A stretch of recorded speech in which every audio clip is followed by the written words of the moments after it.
Like I said earlier, the only thing we know for sure when the season starts is that one of us, at least, is going to get in on points. And you're a fool if you're not put yourself in position to be that guy. And as a team, our goal is to win the championship. Our goal next year is to win the championship. And we damn sure want to be the guy that has the most stage points and wins the regular season championship, so we have the most points in case we don't win one of those 3 races, that we're that guy. I think what you saw by the 4 cars that made it being the highest guys in stage points, well, 3 of them won a race, right? That's just by virtue of they're the 4 best cars that make it. And that's the cool thing about this system now, is it rewards the guys that run the best all year. And that's why we were all nose to tail majority of the race, is because there was the 4 best teams competing for the championship. Going to go to Lee, Jeff, and then Brian. Lee Spencer, RacingBoys.com. It's been longer than 10 minutes. Kyle, are you enjoying this yet? Yet or still? Yeah, no, it's good. It's it's I don't even know quite yet to put it all into perspective or all into words, but it certainly is an amazing opportunity, and it's pretty special. You know, just with everything that Joe had talked about and had mentioned from the start of the season and losing JD and all that sort of stuff, but then to have the beginning part of the season that we had, and then to kind of lose whatever we lost through the last third, but to save the best for last and to come into here and score the win and score the championship is what it's all about. So can't thank this guy next to me enough, with Adam and the team that he has has assembled, as well as the way that he leads and expects the best out of all of us. And for Adam, after watching much of your competitors tonight and having won this championship before, does the winning team have to be flawless? I mean, does it have to just be sheer perfection? Because Truex came back, but I mean, the kind of track position he gave up was extreme. Yeah, I think so. Like I said just a minute ago, you're going to have the 4 best teams here, barring some unusual circumstance. And to beat the 4 best teams, you have to be at your absolute best. And you can't play it too safe in trying to avoid mistakes that you're outside of the maximum performance in any single area. It took the pit crew doing they had the world record day on pit road tonight, even with adjustments. And it took the car being close, and we had to know that it was going to come to us when the sun went down, and it did. And it took Kyle on the track getting all he could get and not touching the fence and not making a mistake and not giving up too many spots on the restarts when it wasn't perfect. And, getting all he could get on pit road. We can't just be 10 miles an hour under pit road speed, and that's not going to work. You have to operate at the very, very high level, and you have to eliminate the mistakes. And it's a big stage. It's a game 7 moment, as I mentioned earlier, and you have to be at your best when it matters the most. Go to Jeff, Brian, and then Jerry. Jeff Gluck from The Athletic. Kyle, my question is sort of following up on Lee's, because, you came over the radio and it was so sort of like subdued. You're just like, awesome, guys, we did it. And, it's sort of, you weren't going crazy. You're not jumping up and down. You're not. So what is it shock, or you're stunned or something that this actually fell your way? Like, what did you experience that made you react that way, I guess? Yeah, I don't know. Just, I'm not exactly sure. I kind of probably don't remember much of it already, but I do remember taking the white flag and crossing underneath that, and just I had some tears rolling down my eyes for the last lap, and was just like, come on, man, we still got to finish this damn thing. Don't be such a sis. But how was my last lap time? I don't even know. I quit looking about 10 to go. Okay, so hopefully it was decent. I don't know. We had a good lead to the guys behind us, but overall, just emotions were starting to set in. I just probably didn't know where the hell my mind was at, but knew we had won, and we had won big, and was just kind of being a bit more subdued about it.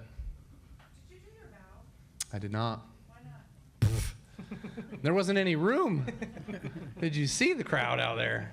There was people everywhere. So, I mean, in that moment, you kind of forget. You even forget you win the race, You know, as I was doing the victory celebration, doing the lap around with Brexton, that was really awesome, by the way. I was coming into victory lane, and they were there with the checker flag, and I was like, oh yeah. You forget, and you win the race, so it's just that crazy. And so yeah, I forgot to do a bow. It's all good. I think Rowdy Nation will forgive me. Go to the far right to Brian, then Jerry, then Greg. Brian Mapes of Xfinity Racing. Back in 2015, as the laps were clicking down, you were singing a song in your head from Brexton's playlist, I guess. Was there a song you were singing in your head this year, now that Brexton's 4 years older? Maybe something from Frozen? It was ROFLMAO.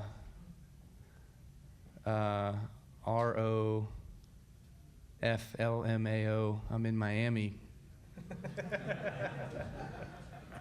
Yeah, that one. No, actually I wasn't. I was just focused on hitting my marks. Like every once in a while I'd throw it off into one and it would slip and I'd be like, oh, you know, so, with racing around the lap cars and stuff like that. And I think it was like the last, who did I pass? Johnson, maybe. He cut me a lot of slack. Brad also cut me a lot of slack. I slid up in front of him because I just lost the front end of the race car being in traffic with him. And then they cut me some slack on the exits, and then you get off into the next corner, and it's just like, then it turns again, and you're like, damn, this thing is all over the place. So just trying to be focused on the lines and where the grip was at and where our car was running the best and just doing the right job. Go to Jerry, Greg, and then Dustin. Jerry Jordan, KickingTheTires.net. So Lee asked one of the questions I was going to ask, so I'll give my backup. How do you celebrate a second championship differently than you celebrate your first? Well, we don't get to go to my hometown of Vegas this time around, so we go to Nashville. So there's going to be some differences in Nashville, that's for sure. So hopefully somebody's got a hell of a plan, or they're orchestrating one at the moment. But found a few friends this year in the country music biz, so maybe we'll give them a call and see if they can't come on out, and we could have a hell of a party and put on a good show. You're buying, right?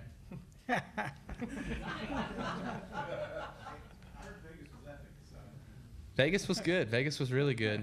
With the talent pool, with the banquet being so close to the race weekend, your talent pool of people that are available is kind of limited. So we'll have to see who's limited. I don't know. I'll make some calls. Greg Engel Auto Week, congratulations. I was watching, I think, the moments that you were celebrating as a dad, taking your son in that ride. He's going to remember that for as long as he lives. Talk about the emotions of that and being able to provide those memories for your son. And also, on another note, have you thought of boat names yet? So Brexton actually came to me. I don't know if he got the idea from somebody else or if he just remembered it from Keelan doing it with Kevin, and said, Dad, can I go for the ride with you? And I was like, oh, hell, like, I'm good with it. So we asked the NASCAR guys, and they radioed up to the tower, and we got approval to be able to do that. So that was really, really special for Brexton, for me and Brexton, to be able to take in that moment and go for a ride around the track. And at first he was sitting down on the floorboard, and I was like, you can't see anything, man. So I was like, stand up a little bit. So he then was kneeling and holding onto the roll bar and stuff, and that was really, really cool. Got him a chance to go around, and I was smiling the whole damn time and looking over at him and making sure that he was having fun, enjoying in that moment. And we were waving at the camera that was in there and stuff. So it was a lot of fun, and thankful for that. Boat names? Yeah. You're going to give that to Adam, aren't you? That's what I told him. I told him that he's supposed to have this one because I sold the first one. Shh, don't say that. Boat names. I've always found it's better to have a friend with a boat than actually be the guy with the boat. Yeah. I've heard that too. Yeah, there's the 3 Fs that you don't ever want to own. I guess the first name that came to my mind should have been 18. Right? I won the championship in 19. Should have been 18. Okay. Glad that worked well. We'll go to Dustin, Kelly, and then Jacob. Yeah. Dustin Long, NBC Sports. I want to ask you a couple things.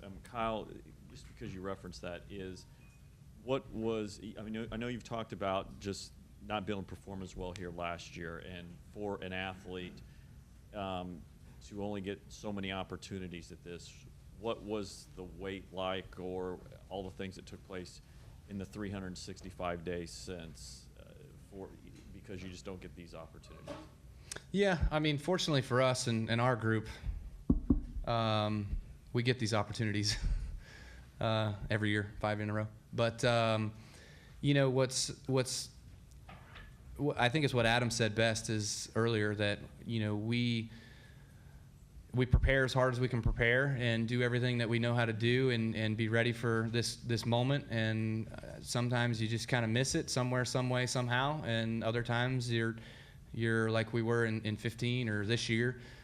Carl was in 16. We were in 17. It just didn't come to us, you know. But overall, we've been pretty stout here with fast race cars, and so I thank Adam for that. And you know, you come in here and when we first unloaded off the truck, I was really loose, kind of like we were here last year on entry especially, and I was like, oh hell, here we go. And then we worked on it. Adam did some really good adjustments to it early on in practice to get us to the tight side, and where I was really, really good at being able to rip it off the wall and had good rear security. And I was like, okay, now we're tight, but we found both sides of it, so at least we're not stuck with what we had like we did last year. So that was the defining moment for me of knowing that we had something for them, and we just had to go do our jobs and race it out. And I'm also curious, as an athlete, you have performed so well, and obviously a lot of people feel that, you know, you're the most talented driver and laud you for your success, and obviously worthy so. But when you come into an event like this and you start to view you as an underdog as opposed to how great you are or how great you can be, I'm curious what that is like for an athlete, because whether you want to tune that out or not, I'm sure it's there, and you can't necessarily ignore it. I'm just kind of wondering how you deal with it, channel it. Is it help, hurt, or how you are able to flush it away? Yeah, I try to tune a lot of things out. You know, when I come to the racetracks, you know, people look at me certain ways that Brad probably said it best, that I'm an ASS, right? But that's just because I try to focus on what I got to do. And this guy here, and then the 15, this guy here also, but the 15 or 16 guys on my team are the most important people to me Friday, Saturday, Sunday. And so I know what work and everything that I do to prepare throughout the year, throughout the weeks, throughout the year, that gets us to these opportunities. And, you know, I just try to focus on my group and who I am around those guys, and they know about my focus and my determination and my work that gets us to these situations. And so, you know, not a lot of people outside my circle understand exactly who I am, because I just try to flush it out. Go to Kelly, Jacob, and then Bob. Any more for these guys? You want to do that? We can do that. Any more for Coach or Adam? All right, well, gentlemen, You congratulations. You've been freed. got it, man. Yeah, man. I know how you work. Kelly Crandall, Racer.com. Kyle, you've mentioned it before. You mentioned it a little earlier. You've talked about Adam, how important he's been. But in 5 years, the numbers are just incredible. 27 wins, now 2 championships that he's helped guide you to. Could you have comprehended when the decision was made to change crew chiefs that in a 5-year span he would be this influential on your career? Probably not. Obviously, anytime you make a change like that, you hope for better. You hope for more success and whatever. But certainly, I do wish that I would have had more success with prior leadership. You know, I feel like I missed out in 18 with Addington for sure. I feel like I think it was 13 with Dave. That coulda, shoulda, woulda. You know, so would things have been different if I would have won with either one of those guys? You know, I'm not sure, but things work out the way they do for whatever reason sometimes, and you just got to live in the moment. And when Adam was slated to come on over and be my crew chief, I was not apprehensive about it, but you know, him and I had worked together on the Xfinity side and grown a relationship for a couple of years, and we had success over there. And sometimes that success works, and sometimes it doesn't. You just never know. But obviously, I'm very fortunate and thankful for Coach and making that decision and putting us together and having us to have the success we've had has been really, really good. Could it have been better? Sure. Could it have been worse? Probably. But it's good right now. Go to the far left to Jacob and then Bob. Jacob Seelman, Speed Sport. Kyle, to follow a little bit on what I asked Joe earlier, and you started to tell the story, but talk a little bit about JD and the impact he had definitely during the early part of your career, because I know that's one of the big things. We heard about it from Denny throughout this, but maybe not as much from your perspective. Yeah, look, JD is he's an honorable man and honorable father and one that respects the Lord and had lived that way and showed people how to do that. And a lot could be learned from those type of individuals, and I think that comes from Joe, but also JD and who he was and the relationship with Melissa and the kids and being around the kids. I've been with them now 12 years, so some of them, man, they were 6. I think Jackson was 6 or 7 when I came over. And there were times, it's funny, there were times when we were at the races and Jackson was there and he would come on the pit box and sit on Samantha's lap. Like, that's probably a little weird now, but back then it was cute. So it's just the relationship, though, with the family has been really, really cool. JD was, it's funny, I've said this before, I'm not sure I've ever really been yelled at, but I have been sternly talked to. And JD was the same way. But in the early years and coming over to Joe Gibbs Racing, JD and I knew each other a little bit from Truck Series stuff. Coy and I knew each other better because Coy was there when I was there. And so I've always respected the family and have given them everything that I've got and have appreciated what they've given me. Go to Bob. Bob Pockris, Fox Sports. Did you know you had a 10-second lead after Harvick pitted? And if so, what's going through your head if you have a 10-second lead? I knew I had a 9.7-second lead. I think they were telling me over the radio. So yeah, call it 10, if you will. And I was just trying to keep it somewhere around there. I was hoping that my car was fast enough. The way that it felt, it started to kind of feel a little different towards the end of the race and just didn't quite, especially the end of runs. Like in the beginning of the runs, car felt great. Like when we put tires on that thing, I was like, oh, hell yeah, we're fast. And was just hoping that others weren't faster and that they weren't just running me down for some crazy reason. So I knew the 19 had speed all night. And obviously they showed that. They came from the farthest back probably there at the end to run runner-up. But I was just trying to continue to hit my marks and do the things that I've been doing all night long and not necessarily keep the gap big, but just underdrive the tire all the time to make sure that nothing crazy or stupid would happen. Do we have any final questions for the champ?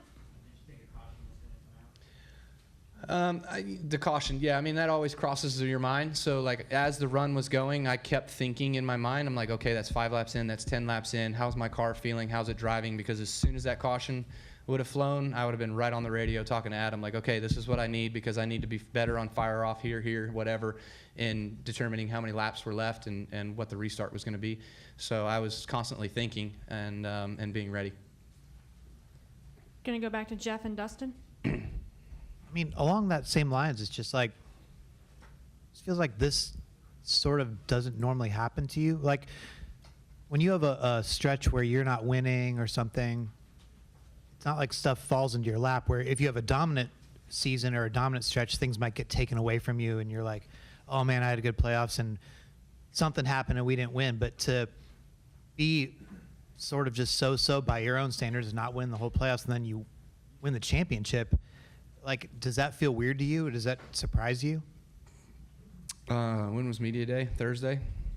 I think one of my lines was, "It's not what have you done for me lately. It's what can you do for me now." Right. So I think that that's true in itself. With all these guys that were fast, Denny being fast. I knew Denny was going to be good here. He's been good here. He's won here in 13. He was fast here a couple of years ago, I think, too.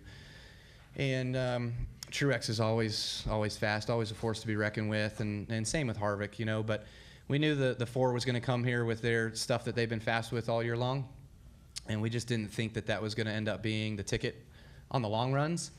The short run, for sure, he was fast on the short run, right? And so again, to Bob's question, you know, was if a caution come out and Harvick and myself come off pit road 1 and 2 with 10 laps to go, it was going to be damn hard to win.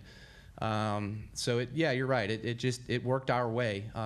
It was long runs to the end. It was 50-something laps on both the last set of tires, and so that played right to us and how good we were.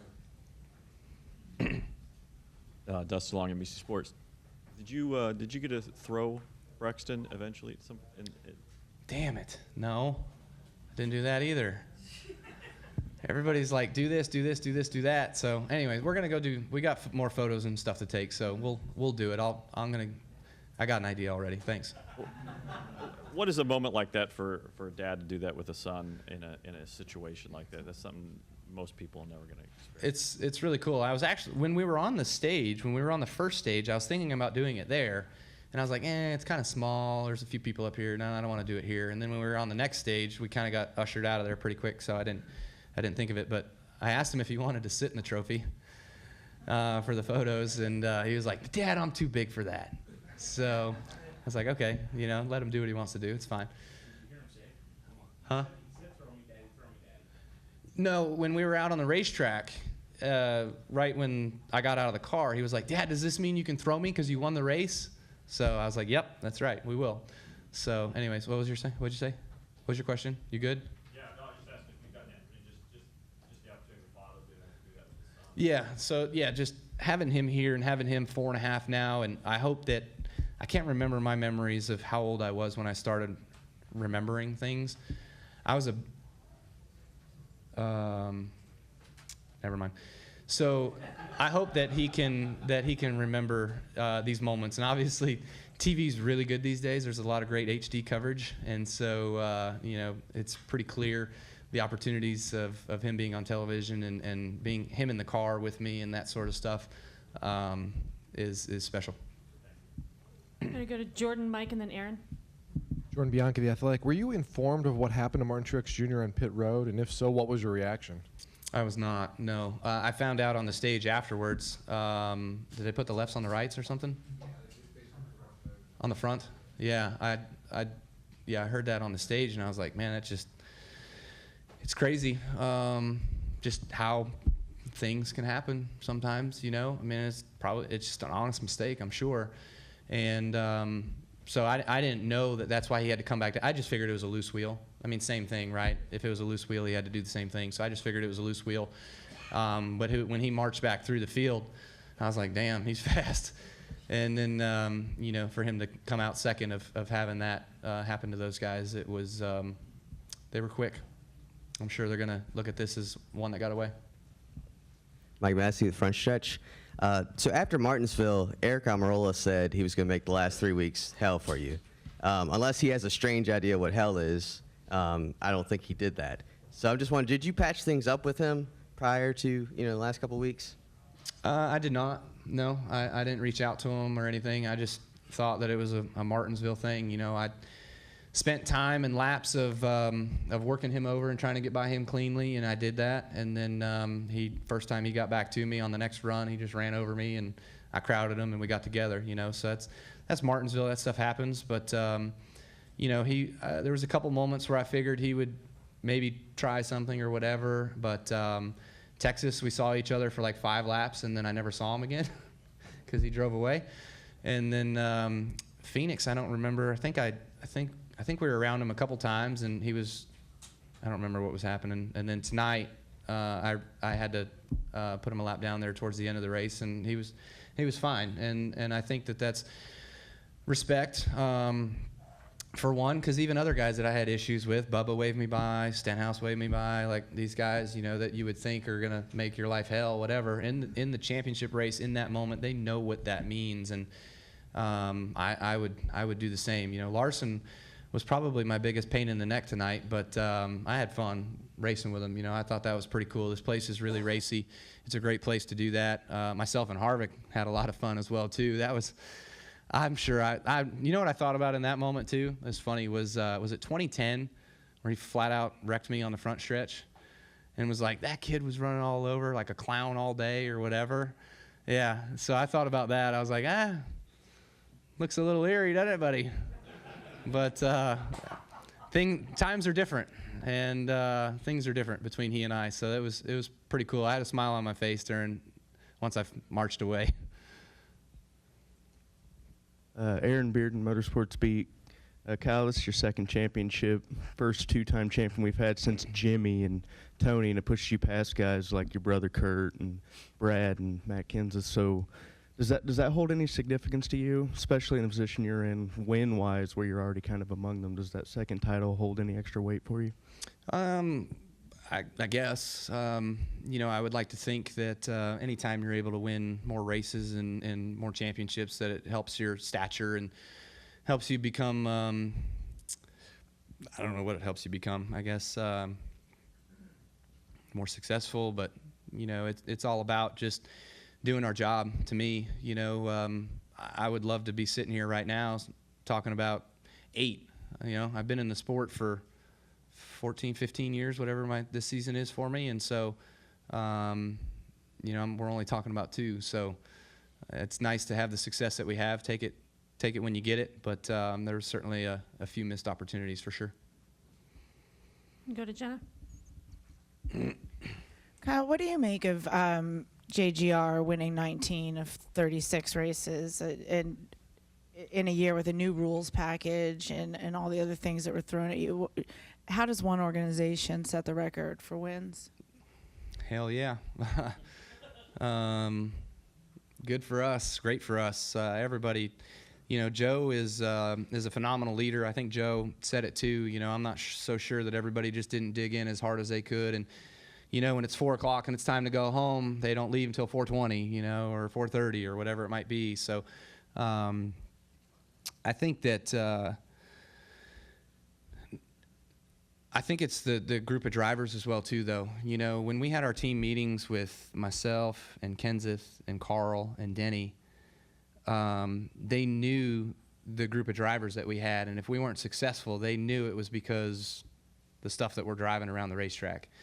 And so I think the same is to be said for the Kyle, the Denny, and the Martin, and Jones too. You know, because the better you make the stuff for us 3, the better it's going to make Jones as well too. And I think that we just all have really good communication, and the way that we all share. And I don't know how everything went this morning, you know, with last adjustments and whatever, if all that was shared or not. But we had our team meetings the same as we had all year long this weekend.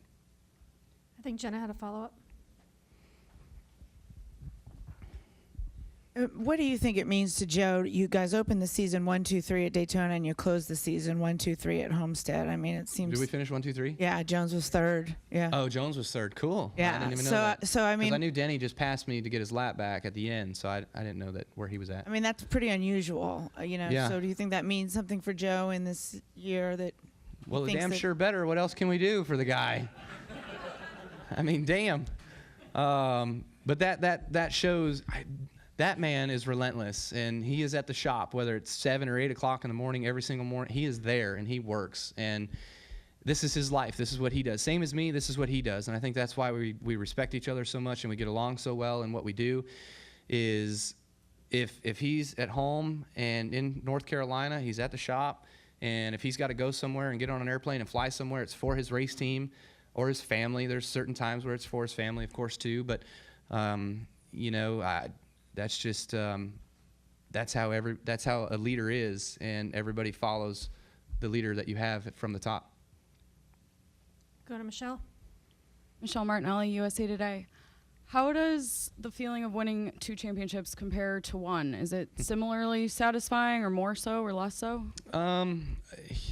This one feels like the first. Like today you know, but like getting into next year being 2-time is going to be cool. I'm certainly looking forward to that, and I'm just, again, I can say it over and over again, but it's just about the people that you're around and the people that you work with, and certainly everybody at Toyota and TRD and Joe Gibbs Racing and you know, TRD, Costa Mesa, Salisbury, everybody that does everything for us, and whether it's David Wilson or Graves, you know, they're in our team meetings as well too, and so it's important to all of us to be successful, and for me to have a second championship. I mean, it wouldn't have mattered if Denny won his first or Martin won his second.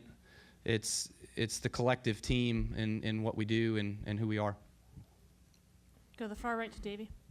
Davey Siegel with Front Stretch. Kyle, Adam said that this year and tonight, kind of culminating with it, kind of reminded him of the 2015 season, minus the broken leg, of course. Yeah. Did it I remind won a full-time championship. What do you know? Did this hey, year? So does anybody know what the score would be with the old Winston Cup points? I won the old way too. Thank you. Did tonight remind you, and this year as a whole, remind you any of 2015 at all, like Adam said? Yeah, no, it did. It certainly reminded me. You know, we won, I think the Brickyard maybe was our last win, or something after that was our last win in 15, and then we won Homestead. And then this year, kind of the same thing, Pocono, and then all the way to Homestead. So looked awfully familiar. Man, it sucks when y'all want to talk about 21 race winless streaks. Damn, sorry, but well, it's 0 right now, and hopefully it's 0 again after we run the next race. That's all I gotta say, because that one's a big one that I have yet to get. Go to Dan. Dan Gelson, AP. Kyle, do you feel like this might boost your popularity? Did you get a sense? I don't need to be any more popular. I don't. No. Why? But anyway.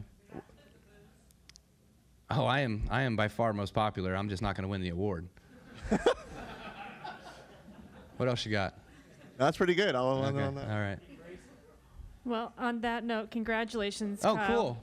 Right on. All right. Enjoy your celebration. Hey, Rowdy Nation, be sure to vote. There's still votes are open for Most Popular Driver Award, so we'll take all we can get, all right?